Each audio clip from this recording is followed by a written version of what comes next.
So the EGM last night, obviously, it was we got an outcome that the board and the leadership of the trust were very happy with. It's unfortunate that we got into the EGM situation in the first place. It's caused a lot of difficulty for staff here at the zoo in particular, who've borne the brunt of a lot of the criticism that's been levelled at the trust.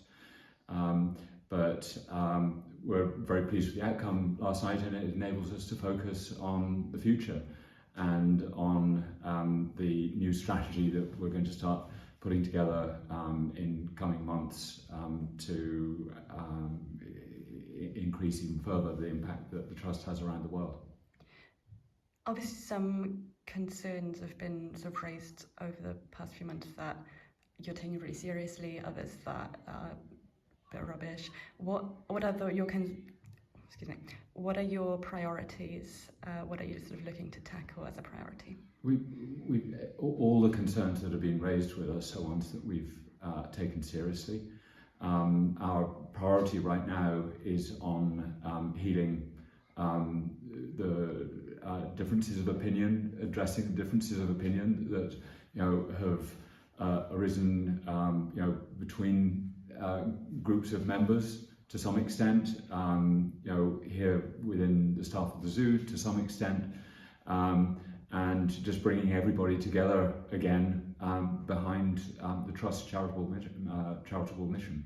Mm-hmm. And you spoke yesterday about a report and sort of the equivalent of an internal investigation. Is that something that members would be able to see, and what are you expecting? When are you kind of expecting to complete that? So every 3 years, the Board of Trustees conducts or contracts an external assessment of our effectiveness as a board, and the next one of those is coming up later this year. Previously, the outcomes of those assessments haven't been made publicly available. We've discussed it, and we will consider making at least some of the findings public, because there's clearly an interest in that, and we're very open to self-scrutiny. In fact, as part of the strategic planning process that I mentioned just now, we're going to be looking at the governance of the trust and our role as a board in that, and so looking to make sure that the structure of the trust as it is fit for purpose. You spoke also about the kind of impact on both staff and also the trust's reputation. For both of those, could you speak to how you're addressing those? So for staff, working very closely with the executive team here, already in recent months we've been engaging much more actively on the internal communication side. That was as the result of a staff survey that was carried out for the first time last year. The overall results were quite positive in terms of the way that staff feel about the trust, but it became clear that we needed to work on internal communication. So we've been doing just that, and there's another staff survey that will be coming up in the next few weeks, and similarly, if there are clear kind of pointers in there for work that needs to be done in other areas, then that's what we'll do. Brilliant, thank you. Now that this is all kind of over, what are you going to focus on? Our focus right now is on the next phase in Durrell's history, and in revising or updating the Rewild Our World strategy, which has been in place since 2016, and Next year we've got the 100th anniversary of Gerald Durrell's birth, which is going to be a big landmark for the Trust.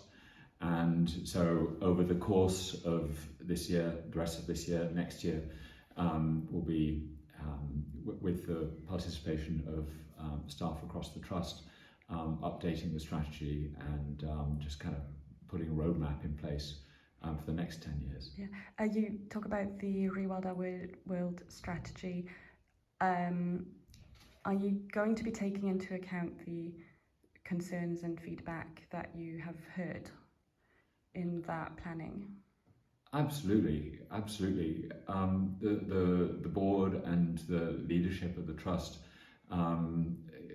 take very seriously the input, the feedback that we get from staff, and honestly, a strategic planning process that doesn't engage the staff of an organisation like this, is hardly worth conducting, because the strategies that result from them, if you don't have that participation, tend to end up gathering dust on a shelf.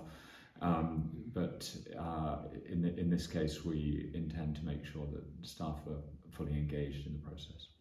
Brilliant, thank you so much. Is there anything you'd like to add, or anything that you'd like people to know about? As a board, I'd just like to thank the executive team here at Jersey Zoo and at the Trust, who've done just an amazing job over the last few months, and the staff of all the departments here at the zoo, whom, as I mentioned earlier, have in many cases borne the brunt of much of the criticism that's been levelled at the Trust in recent months, unfairly, and the board very much appreciates the work that they've all put into the Trust in recent years.